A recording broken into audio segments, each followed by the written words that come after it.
pemulihan permintaan global juga mendorong peningkatan sektor usaha di dalam negeri seperti industri pengolahan atau manufaktur terkontraksi year on year sebesar minus 3,14, sektor pertanian tumbuh positif 2,59% secara year on year.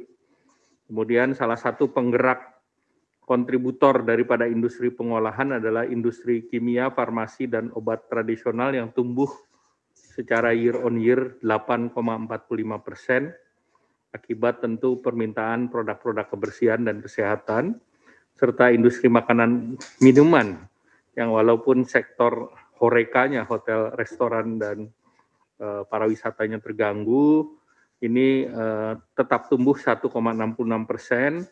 Kemudian juga di sektor hortikultura, permintaan CPO juga mengalami peningkatan.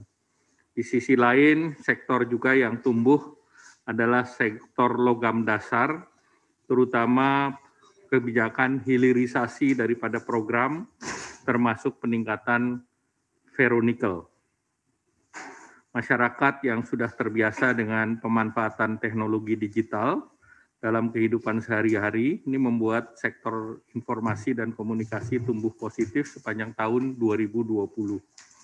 Secara spasial, beberapa daerah telah mengalami perbaikan, seperti wilayah Sulawesi, wilayah Maluku, dan Papua. Ini menunjukkan bahwa perbaikan ekspor seiring dengan kenaikan harga komoditas global, sehingga menunjukkan pertumbuhan yang positif di Sulawesi, Maluku, dan Papua.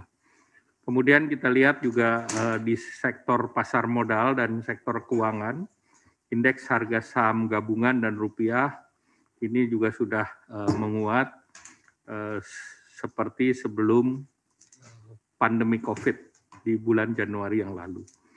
Kemudian juga leading indikator Purchase Manager Index sudah naik 52,2, dan ini salah satu tertinggi dalam beberapa tahun terakhir, dan indeks keyakinan konsumen di bulan Desember itu sudah di angka 96%. Nah, tentu kita juga melihat bahwa neraca perdagangan ini juga positif di tahun 2020, yaitu 21,74 miliar atau tertinggi sejak tahun 2011. Momentum ini diperkirakan terus berlanjut di tahun 2021, sehingga pertumbuhan ekonomi kita diperkirakan akan tumbuh di kisaran 4,5 sampai 5,5%, dan ini didukung oleh peningkatan konsumsi rumah tangga, investasi, pengeluaran pemerintah, dan ekspor. Nah, untuk memastikan hal ini, pemerintah mempersiapkan beberapa strategi utama, 3 strategi utama untuk game changer, antara lain yaitu yang pertama mempertahankan daya beli masyarakat menengah ke bawah dengan melanjutkan program perlindungan sosial. Program perlindungan sosial difokuskan pada masyarakat menengah ke bawah, dan kemudian dalam bentuk program-program keluarga harapan, kartu prakerja, dan di saat yang sama pemerintah berkomitmen untuk menjaga keberlanjutan dunia usaha dengan dukungan kepada UMKM dan korporasi serta koperasi sebagai program prioritas. Kemudian pemerintah juga mendorong customer confidence atau consumer confidence dari kelompok menengah ke atas untuk berbelanja dengan percepatan penanganan COVID, dan juga untuk agar masyarakat bisa berbelanja dari seluruh tingkatan dengan melakukan vaksinasi untuk masyarakat yang ditargetkan melalui kegiatan yang untuk mencapai herd immunity atau 182 juta penduduk, dan juga pemerintah mendorong berbagai persediaan dari alat-alat kesehatan, sarana prasarana, APD, kemudian juga pemerintah terus mempersiapkan pembatasan kegiatan yang bersifat mikro atau lokal, dan tentu mendorong kegiatan 3M, memakai masker, menjaga jarak, mencuci tangan, serta mengefektifkan 3T, testing, tracing, dan treatment, karena tentu ini diharapkan bisa memitigasi kasus daripada COVID-19 dan secara aktif pemerintah melibatkan mulai dari Satgas pusat sampai daerah, termasuk juga mengaktifkan Babinsa, Babin Kamtibmas, Satpol PP, dan Operasi Justisi TNI Polri.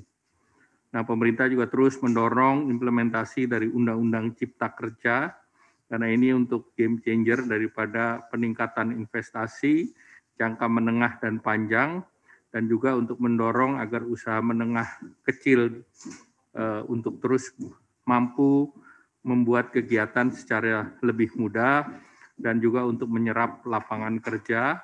Dan ini reform dalam bentuk regulasi, ini juga mendorong agar SWF akan segera bisa beroperasi. Tentunya kemudahan berusaha ini akan menjadi jembatan untuk mitigasi COVID dan reform struktural jangka panjang. Dan saat ini tentu yang telah diundangkan itu hampir seluruhnya yang terdiri dari 47 RPP dan RPRPres ini telah siap dan juga telah ditandatangani.